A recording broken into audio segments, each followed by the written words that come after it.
The Missouri Compromise was an important factor in the events that led up to the American Civil War. On today's episode of the Ancestral Findings podcast, I'll talk about how it contributed to the war that was to come.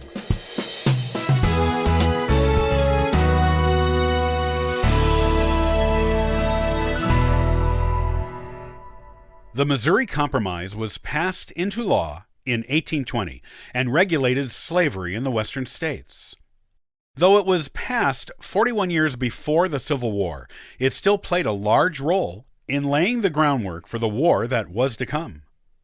It contributed to the division and disagreement between North and South regarding the issue of slavery, and made the issue more contentious between the two sides of the country. The Missouri Compromise was written by Henry Clay, and both pro- and anti-slavery proponents in Congress agreed to it. The compromise forbade slavery in Louisiana and any territory that was once part of it in the Louisiana Purchase. Slavery was also forbidden anywhere north of the 3630 parallel, except within the territory of Missouri, which was being proposed as a state, where it was to be allowed. This compromise remained the law of the land until it was repealed by the Kansas-Nebraska Act of 1854, and shortly thereafter was declared unconstitutional by the Supreme Court in the Dred Scott case.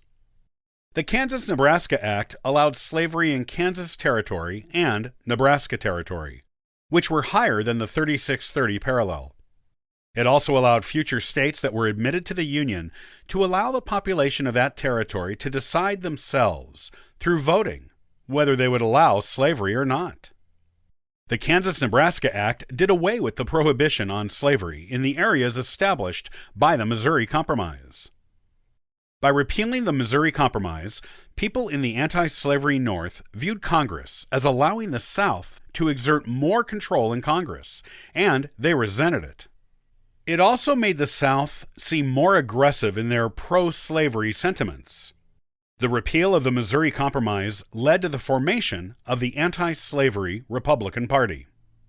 During the 34 years the Missouri Compromise was active, most Americans were happy with it. They viewed it as an important compromise between North and South, and as sacred as the Constitution itself. Many people view the compromise as postponing the inevitable Civil War, which would probably have occurred sooner than it did without the relative peace the compromise brought. Others felt that it made the North seem more aggressive in its anti-slavery views and contributed to Southern resentment, which may have led to the Civil War occurring sooner. The Missouri Compromise was meant to create balance between slave and non-slave states. With it, the country was equally divided between slave and free states. Admitting Missouri as a slave state gave the South one more state than the North. Adding Maine as a free state balanced things out again. Thomas Jefferson predicted dividing the country this way would eventually lead the country into civil war. Others felt it was the perfect solution to the slave and anti-slave problem the country was facing at the time.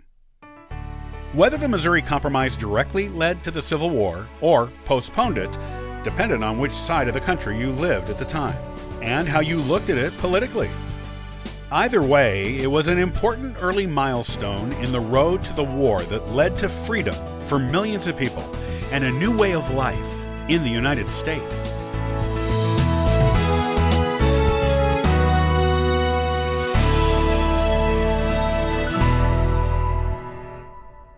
Legal knowledge is important in genealogy, especially of old laws and legal terms. On the next episode, I'll show you why and where you can get this knowledge. Thanks for joining me today. I'll see you next time on the Ancestral Findings podcast. And for further info, you can visit us at ancestralfindings.com. Copyright by Ancestral Findings, all rights reserved.